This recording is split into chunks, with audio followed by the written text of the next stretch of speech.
आयुष्य खूप सुंदर आहे, आयुष्याचा आनंद घेता यावा। अरे माझ्या लेकीला मुलगा झाला म्हणून म्हाळसाबाई शिवनेरी किल्ल्यावरती आल्या, शिवाराजांच्या आजीबाई आल्या, लेकराचं नाव ठेवलं गेलं, सटवाई आली, भविष्य कपाळावरती कोरून निघून गेली। बुरानपूरचे शहाजी राजे आता शिवनेरी किल्ल्यावरती आले, लेकराचं मुख कमल पाहिलं, बादशाचा हुकूम आला आणि काही रोजात परत माघारी जावं लागलं। शहाजी राजांनी खाशी खाशी सरदार तर आपल्या जिजाबाई साहेबांपाशी ठेवलेली होतीच, काळजी घेणारे जीवाभावाच्या रक्ताचे माणसं होते। शिवाजी राजाचा नेमका जन्म झाला आणि त्याच वक्ताला महाराष्ट्रामध्ये भारतवर्षामध्ये खूप मोठा एक दुष्काळ पडला होता। अगदी सर्वत्र दुष्काळी वातावरण झालं होतं, सर्वत्र पावसाची वाट पाहत होते सगळे, वरून राजाचं आगमन होत नव्हतं। शिवराजांची 6 वर्ष शिवनेरीवरती गेली, लेकरू रांगू लागलं, रडू लागलं, बोबडे बोल बोलू लागलं। राजाने उभ्या आयुष्यामध्ये पहिला किल्ला ओलांडला, पहिला गड ओलांडला आणि त्या गडाचं नाव होतं उंबरगड। उंबरगड माहिती तुम्ही ऐकलं कधी? उंबरगड नाही ऐकलं? अहो उंबरगड म्हणजे आपल्या घराचा उंबरा। राजाने उंबरगड ओलांडला आणि राजे शिवनेरीवरती अंगणामध्ये खेळू लागले। वा सह्याद्रीची लाल माती राजाने हातामध्ये घ्यावी। अरे आमच्या कृष्ण काय नाही, जशी माती खावी, जैसा मक्खन खाए वैसे हमारे छत्रपती शिवाजी राजा मक्खन खाने लगे, मिट्टी खाने लगे।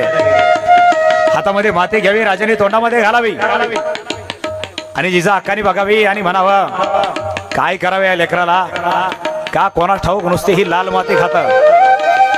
राजांना बोलता येत नव्हतं, पण राजे हे आऊसाहेबांना मूक भाषेमध्ये सांगत होते, आऊसाहेब ही लाल माती माझी आई आहे आणि याच आईला मी स्वतंत्र करण्यासाठी जन्माला आलो।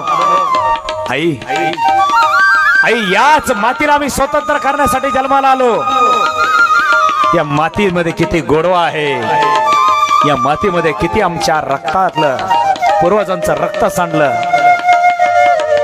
हे तर आम्हाला पाहावेच लागेल ना। शिवराजे फिरू लागले, बोलू लागले, बोबडे बोल बोलू लागले। दिवसा वाजून दिवस पलटली गेली आणि विजापूरहून राजे शहाजी राजांनी शिवाजी राजांसाठी खलिते पाठवले। खलिते आले, पलिते आले, मेने आले, पालख्या आल्या। दादोजी कोंडदेव आले, शिवाजी राजांना त्यांच्या बरोबर पाठवलं। शिवाजी राजांबरोबर दादोजी कोंडदेव, महासाहेब जिजाऊ, कृष्णाजी पंत, हनुमंत, जीवाभावाची रक्ताची माणसं सगळी। पण आता शिवनेरीवर जास्त थांबायचं नाही। राजांचं खरं तर बालपण शिवनेरी, शिवापूर, वैजापूर, पुनवडी, पुनवडी म्हणजे आत्ताचं पुणे, या पुनवडी गावामध्ये गेलं। नारोपंत होते, गोमाजी नाईक पानसंबळ होते, रक्ताची जीवाभावाची माणसं होते। शहाजी राजांना मुलं जिजाबाई पासून खरी तर 8 मुलं झाली, त्यातली 2 जगली, एक संभाजी आणि एक शिवाजी। राजा शहाजी राजांना दुसरी एक धर्मपत्नी होती, दुसऱ्या धर्मपत्नीचं नाव होतं तुकाबाई।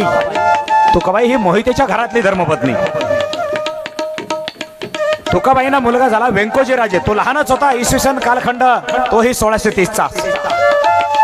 राजा शहाजी राजांना तिसरी पत्नी होती एक नरसाबाई, आणि नरसाबाई पासून मुलगा झाला, त्या मुलाचं नाव होतं संताजी, तोही लहानच होता। आमच्या आऊसाहेबांना एवढी मुलं झाली, लेकरं लहानाची मोठी होऊ लागली। शहाजी राजे जरी महाराष्ट्रामध्ये नसले तरी देखील शहाजी राजांचं बारकाईनं लक्ष आपल्या चिमुकल्या लेकराकडे आणि आपल्या जिजाबाई साहेबांकडे होतच। जिजाबाई साहेब आता पुनवडी गावात आल्या, पुणे गावात।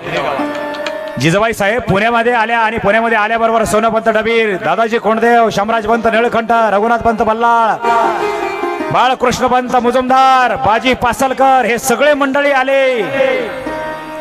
आणि पुनवडीमध्ये राहायला जागा कुठं शोधायची? झांबरे आडनावाचे एक पाटील होते। झांबरे पाटलांना विनंती केली, झांबरे पाटील आम्हाला पुनवडी गावामध्ये राहण्यासाठी कुठेतरी जागा द्या। झांबरे पाटलांची जागा घेतली आणि आऊसाहेब तिथं राहू लागल्या। छोटासा लाल महाल उभा केला त्या जागेवरती। पुण्याची छोटीशी जहागिरी अवघी 36 गावं होती त्या गावाच्या भोवताली आणि ती सगळी केंद्रबिंदू पुनवडीचा. ही 36 गावं पुणे परगण्याची एकंदर गावं होती 288. यामधली 20 गावं मात्र शहाजी राजांचा चुलत भाऊ होता मंबाजी राजे भोसले यांच्याकडे व्यवस्था त्यांची बाकीच्या गावांची लावून दिली होती. उरलेली 232 गावं दादोजी कोंडदेव म्हणजे मासाहेब जिजाऊंकडे होती, शिवराजांकडे होती. तसेच पुणे भागातील काही गावांची व्यवस्था संभाजी मोहित्याकडेही सोपवलेली होती. जिजाबाई साहेब अत्यंत धाडसी व्यक्तिमत्व, चतुर व्यक्तिमत्व, कर्तबगार व्यक्तिमत्व, चाणाक्ष व्यक्तिमत्व, दूरदृष्टी, दृढ निश्चय, दृढ दृष्टी, अगदी विद्वान व्यक्तिमत्व, हुशार व्यक्तिमत्व, प्रगल्भ व्यक्तिमत्व, अशा प्रकारचे आमचे आऊसाहेब जिजाऊ, आमच्या मासाहेब जिजाऊ म्हणजे त्या पुनवडे गावातील अवताली भोवतालच्या 200-300 गावाचा एक आधार स्तंभ, एक आधार वड म्हणून आऊसाहेब त्या ठिकाणी राहत होत्या. पण या पुनवडे गावाला उद्ध्वस्त केलेलं रयतेला आऊसाहेब म्हणायच्या, अरे या रे या जाळलेल्या पुनवडे गावाला आज आपण पुन्हा नव्यानं उभा करू या. पण कुणीतरी यायचा, आऊसाहेबांना म्हणायचा, आऊसाहेब कसं यायचं, कसं यायचं, कोणाच्या भरोश्यावर यायचं सांगा ना आऊसाहेब. आऊसाहेब ही सुलतानी सत्ता आली, या सुलतानी सत्तेनं हे पुनवडे गाव सगळं राख करून टाकलं. कसं यायचं, निर्वंश केला. आऊसाहेब त्या राया रावानं एक पहार घेतली, पहारा आमच्या पुनवडे गावाच्या छाताडावर रोवली, त्याला तुटकी चप्पल लटकवली आहे, मेलेल्या माणसाची कवटी लटकवली आहे, कमळाची माळ लटकवली आहे. कवटीचा अर्थ सांगतोय आऊसाहेब, इथं जर पुन्हा कोणी आला तर अशाच कवट्या लटकवल्या जातील, अशीच कवटीची माळ लटकवली जाईल इथं वेशीवर. या गावात जर कोणी आलं तर त्याला कवडी मोलाची देखील किंमत दिली जाणार नाही, म्हणून कवडी लटकवली गेली. जर कोणी येण्याचा प्रयत्न केलाच तर बादशाच्या पायातलं पायतान त्याच्या गालावर मारल्याखेरीज आम्ही राहणार नाही. आणि ही पहार तर सह्याद्रीच्या छाताडामध्ये ठोकली. आऊसाहेब, आऊसाहेबांनी ती पहार पाहिली. चिमुकले राजे 5-6 वर्षाचे. आऊसाहेबांना राजांना सांगितलं, राजे या पुनवडे गावाच्या छाताडावर, या सह्याद्रीच्या छाताडावर रोवलेली ही पहार तुमच्या हस्ते उपटून कायमची फेकून द्या. शिवबाराजाने हात लावला आणि पहार उचलून फेकून दिली गेली. रयतेला सांगितलं, आता तरी येताल. आऊसाहेब कसं यायचं, कसं यायचं सांगा ना. औषधात चालवायला बैल पाहिजे, बैल नाहीत, अवजार नाहीत. कुणी अवजार तयार करायला गेलं तर बादशाह मारतो त्यासनी. बैलांचा सांभाळ केला तर बैलाला सुद्धा घेऊन जाते ते सुलतान. आऊसाहेब कसं यायचं, कसं जगायचं, कसं पेरणी करायची. ज्यांना बैल जोडी नव्हती त्यांना आऊसाहेबांनी बैल जोडी दिली. चालू ना. ज्यांना शेतामध्ये अवजार नव्हते त्यांना अवजार दिले.